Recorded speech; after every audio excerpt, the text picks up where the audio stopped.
প্রভক্ত আপনাদের বলছি একটা তারিখ এবং একটা সংখ্যা মনে পড়ে কি একবার চিন্তা করে দেখুন। ২০১৯ সালের ১৪ই ফেব্রুয়ারি কাশ্মীরের পুলওয়ামা জেলার আর্মিদের উপরে সন্ত্রাসবাদীদের দ্বারা অ্যাটাক হয়েছিল এবং সেই অ্যাটাকে আমাদের দেশের বীর সৈন্য ৪০ জন শহীদ হয়েছিল। ২০১৯ সালের ১৪ই ফেব্রুয়ারি, আজকের ২০২৫ সালের ১৪ই ফেব্রুয়ারি। এই বছরে সেই পুলওয়ামা হত্যাকাণ্ডের যে রিপোর্ট, যে তদন্তের গতিপ্রকৃতি আপনারা কি জানতে পেরেছেন? আপনারা গোয়ালঘরের ভক্ত হয়েছেন। আপনারা নন বায়োলজিক্যাল আ প্রধানমন্ত্রী পেয়েছেন। আপনারা ভগবানকে পেয়েছেন, ভগবানের রূপকে পেয়েছেন।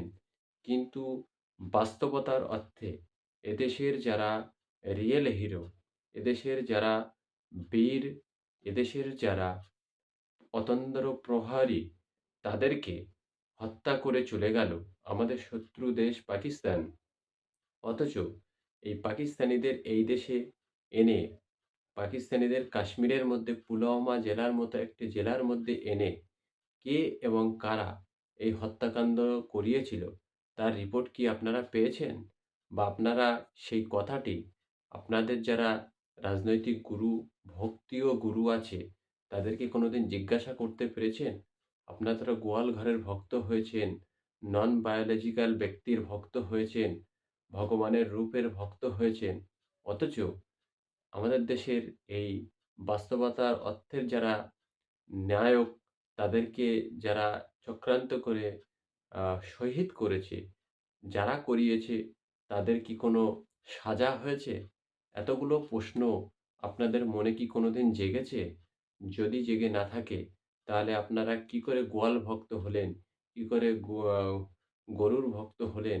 কি করে নন বায়োলজিক্যাল প্রধানমন্ত্রীর ভক্ত হলেন?